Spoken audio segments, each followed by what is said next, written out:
أعوذ بالله من الشيطان الرجيم بسم الله الرحمن الرحيم يريدون ليطفئوا نور الله بأفواههم والله متم نوره ولو كره الكافرون। ওরা চায় মুখের ফু দিয়ে আমার ইসলামের আলোকে নির্বাপিত করে দেবে। আমি বুঝতে পারছি মাইকে অসুবিধা হচ্ছে, ধৈর্য ধরুন, ধৈর্য ধরুন। মাইকের অপারেটর সংশ্লিষ্ট ব্যক্তিবর্গ ব্যবস্থা করবেন। আপনারা শুধু আল্লাহকে বলেন তিনি যেন দয়া করে মাইকের আওয়াজ সর্বত্র তার গোলামদের বান্দা বান্দীদের শোনার জন্য সুযোগ করে দেন। ধৈর্য ধরতে হবে। তারপরেও বলে রাখি, কোন এলাকার মানুষ যদি শুনতে নাও পারেন, আল্লাহ না করুন শুনতে নাও পারেন, লক্ষ লক্ষ মানুষ শুনতেছে, তার ডিস্টার্ব করবেন না। অসংখ্য রেকর্ড হচ্ছে, tape recorder, audio video, CD VCD হচ্ছে, ঘরে বসে শুনতে পারবেন। যদি আজকে কেউ মাহরুম হন, আল্লাহ যেন কাউকে মাহরুম না করেন, বলেন আমিন। ডিস্টার্ব করবেন না, শুনলে ডিস্টার্ব করবেন। আল্লাহ পাক তৌফিক দান করুন ধৈর্য ধরা, বলি আমিন।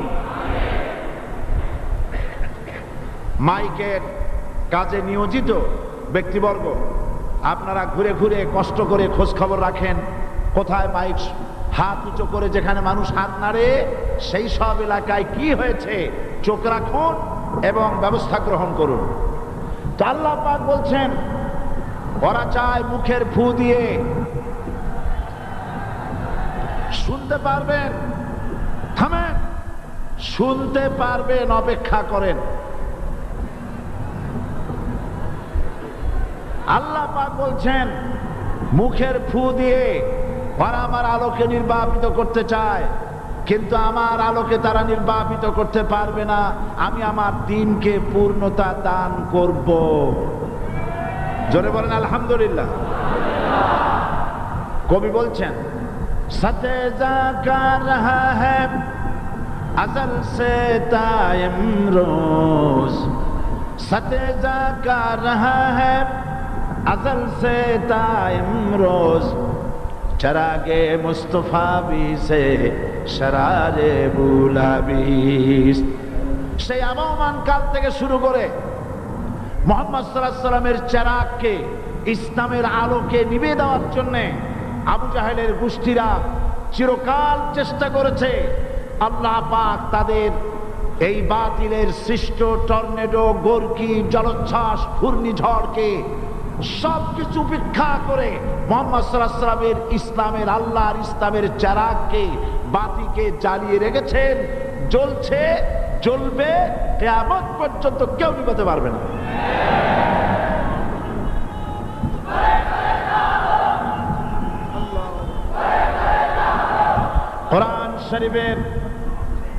কোরআন শরীফের তাফসীর শুরু করার আগে প্রতিদিনের মতো সাংবাদিকদের জন্য কিছু কথা বলতে হয়, কারণ সময় মতো তারা খবর পৌঁছতে না পারলে, আপনারা এখানে লক্ষ লক্ষ আছেন মানুষ, কিন্তু সারা জাতি জানতে পারবে না এখানে কি হচ্ছে।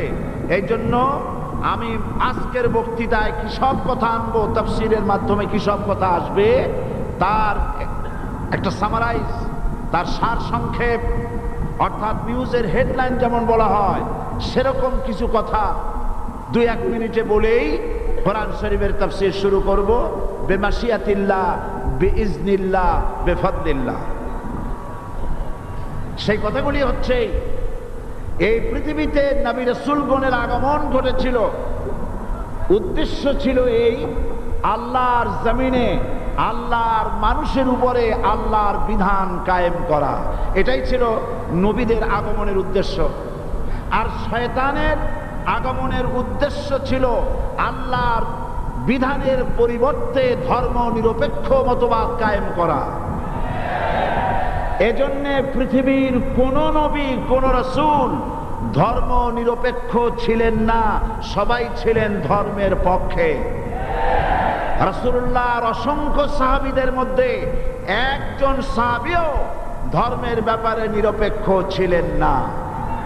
গোটা বিশ্বের সমস্ত মুহাদ্দিস, মুফাসসির এবং বড় বড় ওলামা, পীর বুজুর্গ, এমন একজন লোক পাওয়া যাবে না যিনি ধর্মনিরপেক্ষ মতবাদের অনুসারী ছিলেন।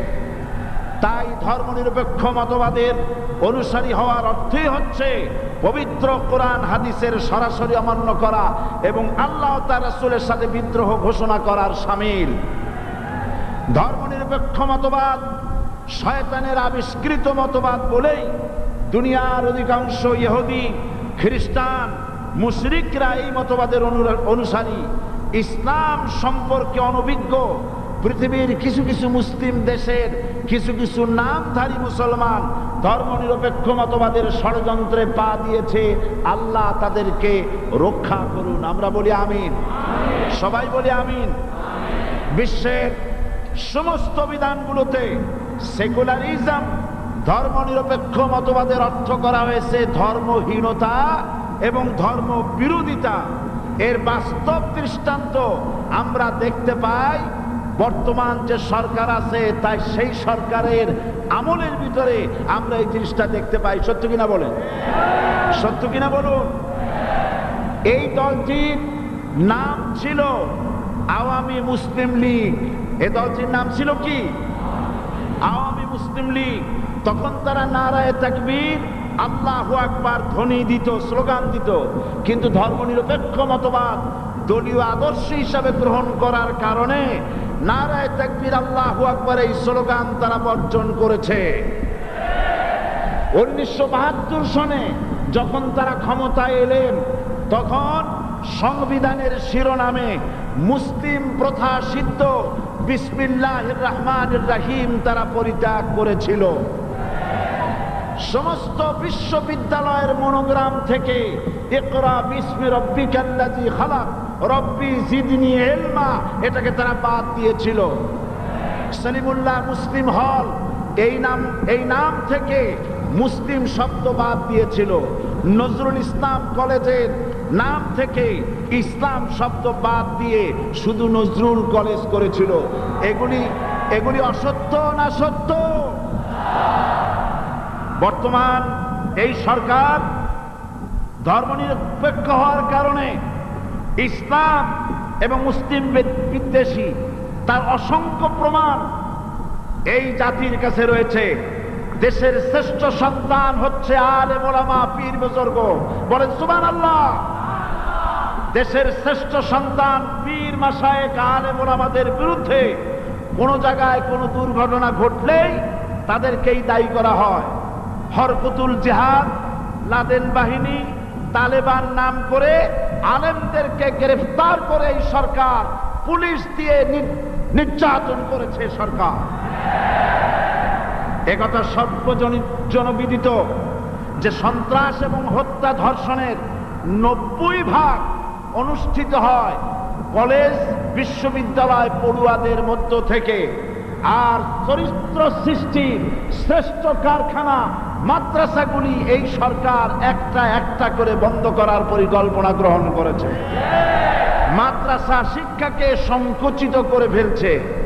শুধু তাই নয়, দেশে অসংখ্য ভালো মন্দ পত্রিকা আছে, আরো রয়েছে ফুটপাতে অসংখ্য অশ্লীল ম্যাগাজিন, পর্ণ পত্রিকা। দেশের অধিকাংশ জাতীয় দৈনিকগুলো হিন্দুস্তানের টাকায় পরিচালিত এবং এগুলি হচ্ছে ইসলামের চরম বিদ্বেষী। সরকার সেগুলিরই পৃষ্ঠপোষকতা করছে, আর্থিক সাহায্য দিচ্ছে, বিজ্ঞাপন দিচ্ছে। আর অন্যদিকে এদেশের মুসলিম জাতিসত্তার প্রতীক, স্বাধীনতা, সার্বভৌমত্ব অখণ্ডত্বের অতন্ত্র প্রহরী, জননন্দিত 12 কোটি মুসলমানের কলিজার সাথে সম্পর্ক দৈনিক ইনকিলাব পত্রিকাকে বন্ধ করার ষড়যন্ত্র হিন্দুস্তানের গোলাম সরকার হাতে নিয়েছে।